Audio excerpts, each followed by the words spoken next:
Anjarakandy dental college വിദ്യാർത്ഥി ദിതിൻ രാജിന്റെ മരണത്തിൽ ഒന്നാം പ്രതി ഡോക്ടർ എം.കെ. റാം അറസ്റ്റിൽ. ഒളിവിൽ കഴിയുന്നതിനിടെ കുടകിൽ നിന്നാണ് പ്രതി പിടിയിലായത്. ഇയാളെ തലശ്ശേരി കോടതിയിൽ ഹാജരാക്കി കസ്റ്റഡിയിൽ വാങ്ങാനാണ് പോലീസിന്റെ നീക്കം. ദിതിന്റെ മരണത്തിൽ തുടരന്വേഷണത്തിന് ആഭ്യന്തരമന്ത്രി നിർദ്ദേശം നൽകിയിട്ടുണ്ട്. പ്രത്യേക അന്വേഷണ സംഘത്തെ നിയോഗിക്കാനാണ് നിർദ്ദേശം.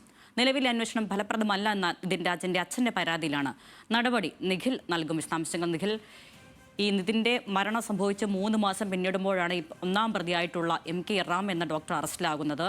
ഇയാൾ ഒളിവിൽ കഴിയുന്നതിനിടെ അറസ്റ്റിലാകുമ്പോൾ കീഴടങ്ങാനിരിക്കെയാണ് പോലീസിൻ്റെ അറസ്റ്റ് എന്നാണല്ലോ അഭിഭാഷകനും പറയുന്നത്. എന്തായാലും ഇതിൻ്റെ അച്ഛൻ്റെ ഒരു ആവശ്യപ്രകാരം ആഭ്യന്തരമന്ത്രി ഒരു തുടരന്വേഷണത്തിന് നിർദ്ദേശം കൂടി നൽകിയിട്ടുണ്ടല്ലോ. നിഖിൽ, എങ്ങനെയാണ് പൂർണ്ണമായ വിശദാംശങ്ങൾ? ആരുടെ തീർച്ചയായും നിതിൻ രാജ് അഞ്ചരക്കണ്ടി മെഡിക്കൽ കോളേജ് കെട്ടിടത്തിന്റെ മുകളിൽ നിന്ന് താഴേക്ക് ചാടി ജീവനൊടുക്കിയതിന്റെ 100ാം ദിവസമാണിന്ന്.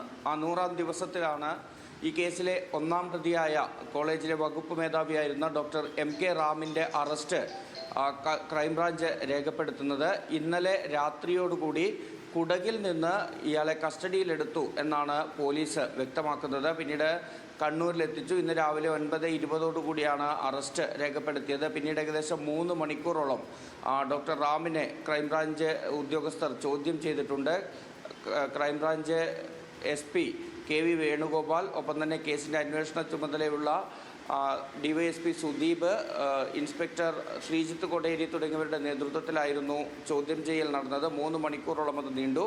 ഈ ചോദ്യം ചെയ്യലിലും ഡോക്ടർ റാം ആവർത്തിച്ചത് താൻ നിതിനെ ജാതീയമായി അധിക്ഷേപിച്ചിട്ടില്ല എന്നതാണ് നമ്മൾ മനസ്സിലാക്കുന്നത്. അതിനൊപ്പം താൻ വളരെ കാർക്കശ്യത്തോടുകൂടി പെരുമാറുന്ന ഒരു അധ്യാപകനാണ്, അതുകൊണ്ട് മാത്രമാണ് ഇങ്ങനെ ഒരു ആരോപണം വന്നത് എന്ന നിലയിലുള്ള ഒരു മൊഴിയാണ് പോലീസിന് ഡോക്ടർ റാം ഇപ്പോഴേതായാലും നൽകിയിരിക്കുന്നത്. ഈ ചോദ്യം ചെയ്യലിന് ശേഷം ഡോക്ടർ റാമിനെ കണ്ണൂർ ജില്ലാ ആശുപത്രിയിൽ മെഡിക്കൽ പരിശോധനയ്ക്ക് വിധേയനാക്കിയിട്ടുണ്ട്. അതിനുശേഷം തലശ്ശേരിയിൽ കോടതിയിൽ ഹാജരാക്കാൻ കൊണ്ടുപോവുകയും ചെയ്തു.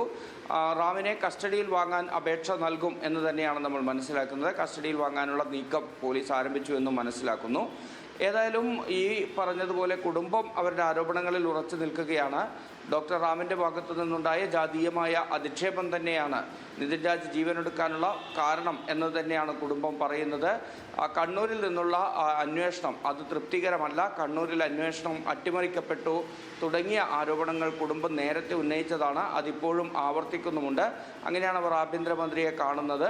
ഏതായാലും ആഭ്യന്തരമന്ത്രിയെ നിതിൻ രാജിൻ്റെ പിതാവ് കണ്ടതിന് പിന്നാലെ ഇപ്പോൾ പ്രത്യേക അന്വേഷണ സംഘം രൂപീകരിക്കുന്നു എന്നുള്ളത് കൂടിയാണ്.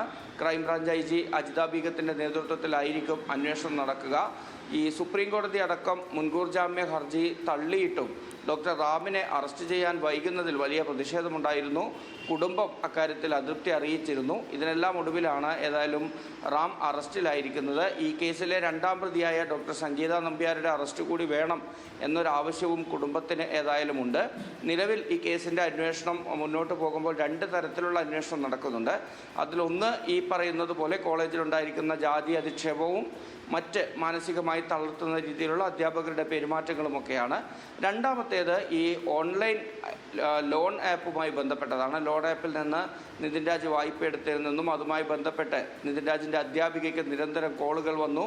അവർ പരാതി നൽകി. അതിലെ മാനസിക വിഷമമാണ് ജീവനെടുക്കാൻ കാരണം എന്ന തരത്തിലും ഒരു കണ്ടെത്തലിലേക്ക് ഈ കേസ് ആദ്യം അന്വേഷിച്ച സംഘം എത്തിയിരുന്നു. അന്വേഷണത്തിൽ തൃപ്തിയില്ല എന്ന കുടുംബത്തിന്റെ ഒരു പരാതിയിലാണ് തുടരന്വേഷണത്തിന് ആഭ്യന്തരമന്ത്രി രമേശ് ചെന്നിത്തല ഉത്തരവിട്ടിരിക്കുന്നത്.